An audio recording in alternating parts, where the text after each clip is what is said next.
experiment. So as you see, I have some things on my counter here, and when you start a science experiment, we start with something called the scientific method.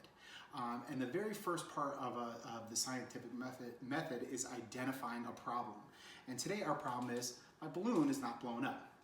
So from there, we develop a hypothesis. That's something where you want to test out a thought you might have.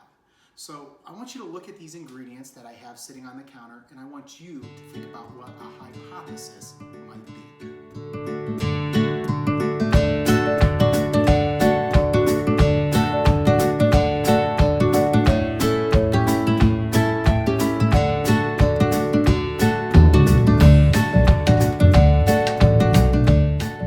So now as you see, I have vinegar, I have baking soda, and I poured a little bit out into my cup.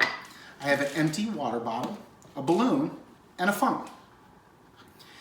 What I'm going to be doing is trying a little experiment where I mix vinegar and baking soda and see if I can find a way to blow up the balloon. So now that you know I'm going to mix vinegar and baking soda, I want you to think about what might happen from there. Take a minute and think about that.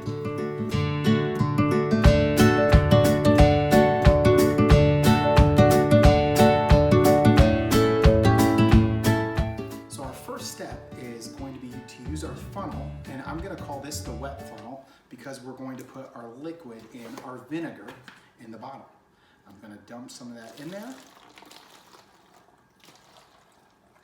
About a fifth or a fourth of the way up the water bottle. Then I'm going to create, using a piece of paper, a dry funnel.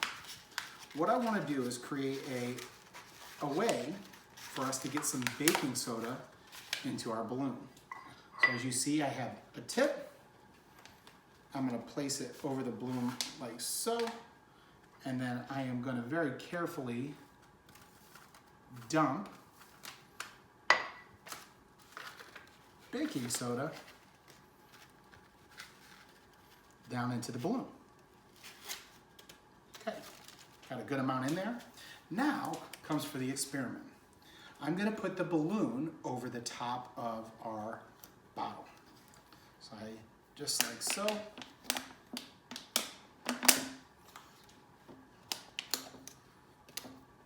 I'm going to stretch it, and we got a nice snug fit. Now here's where we have our experiment. And a key to science experiments is making sure you're observing what takes place when you conduct an experiment. You kind of look for changes in what might happen. So I want you to do that as we do our experiment. So ready? I'm gonna pull this up and start shaking the baking soda into the balloon. And as you see,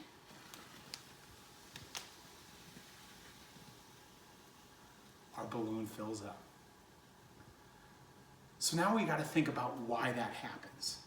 So I want you to take a minute and think about why I was able to blow my balloon up.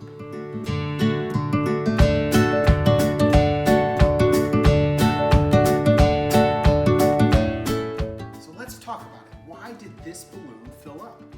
Well, it filled up because when we mixed baking soda and vinegar, it created something we call a chemical reaction.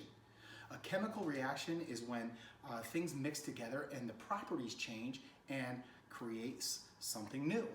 In this case, we created a gas, carbon dioxide, that released and blew up our balloon. If you're interested in this, it's very easy to do. You can try it at home, but explore this and take a look at why these things happen. And then I'm going to challenge you to identify some chemical reactions that you see around your house every day. Great to see you, boys and girls. Hopefully you're hanging in there. We got some new learning coming up next week for you. As always, we miss you, we love you. Go Mustang.